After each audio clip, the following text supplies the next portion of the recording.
of the Federal Republic of Nigeria, that I will strive to preserve the fundamental objectives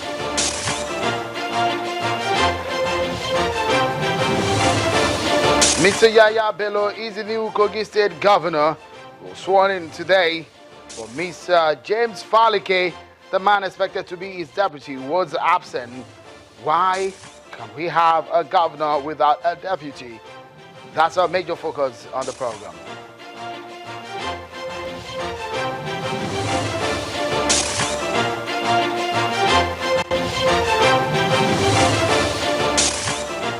of the Federal Republic. Hello everyone and welcome to Politics Today, your daily edition of the program. On today, Wednesday, the 27th day of January 2016, is a fast-paced world, and we're trying to keep track of some of the events as they're coming in, some breaking news coming in here on the program, and we'll be giving you updates as to what exactly is happening, just as you can see right there on your screen, and we keep tab on what is coming in from the Supreme Court.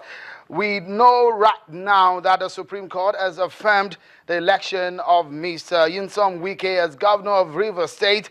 Justice Kudirat Kekereekun set aside a judgment of the Court of Appeal which initially nullified the election of Mr. Wike. The ruling was a unanimous judgment by a 7-man panel of the Apex Court. Reasons for today's judgment will be preferred on the 12th of February 2016. And of course, in addition, the panel has also upheld the election of Senator Ibikunle Amosun as a duly elected governor of Ogun State. Justice Kumai Akaz, who read the lead judgment, dismissed the appeal filed by Mr.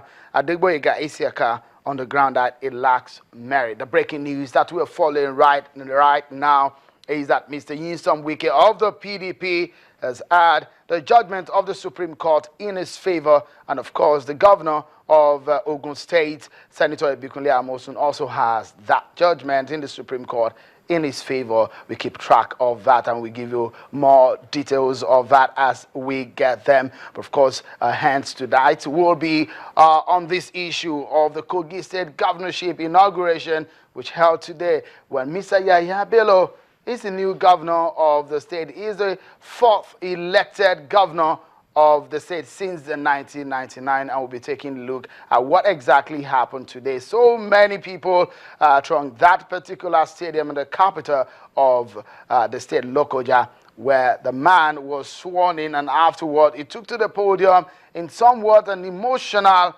speech which he gave. He said that he's going to fight corruption, he's going to block leakages, and he's going to make lives better for his people. He also mentioned that he's going to commence the payment of unpaid salaries of workers in the state. And of course, I'll allow you just get a glimpse of what he said and give you a sense of what the new man at the helm of affair in Kogi State means for its people. I wish to reiterate that President Muhammadu Buhari said in his celebrated swearing-in speech on May 29, 2015, I quote, "I belong to everybody and I belong to nobody." End of quote.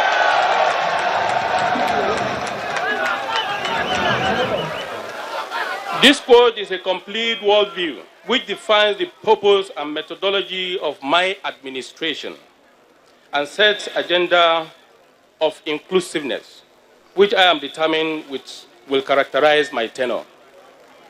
In this singular sentence, Mr. President summarized the restorative force of the change ideology with which our great party, the APC, has swept Nigeria.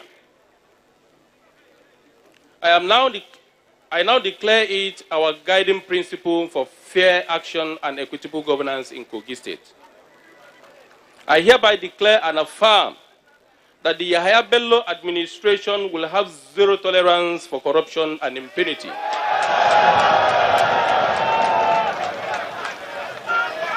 I will lead Kogi State by honest and humble example. So help me God. That's Mr. Yahaya Bello, the new governor of Kogi State.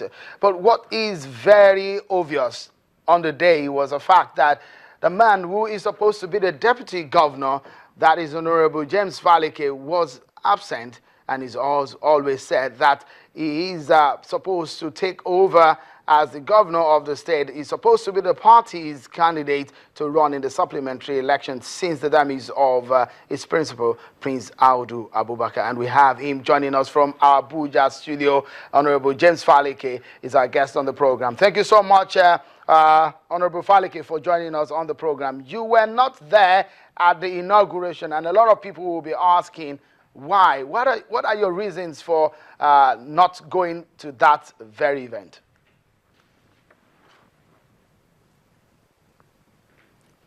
Thank you, Shehu. I had made myself very clear before now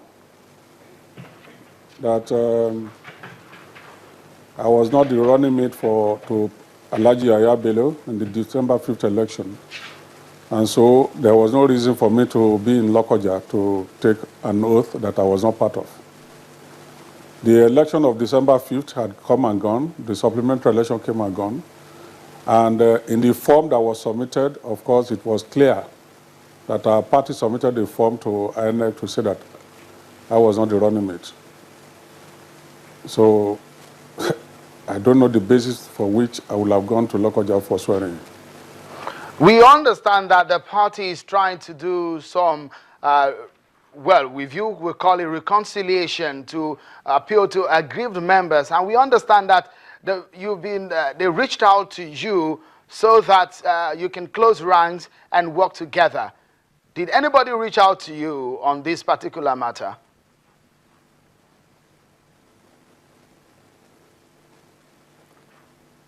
Well, I'm speaking before Nigerians, and I make it very clear that nobody from our party, the National Secretariat, nor the State Secretariat of our party ever reached out to me on this issue.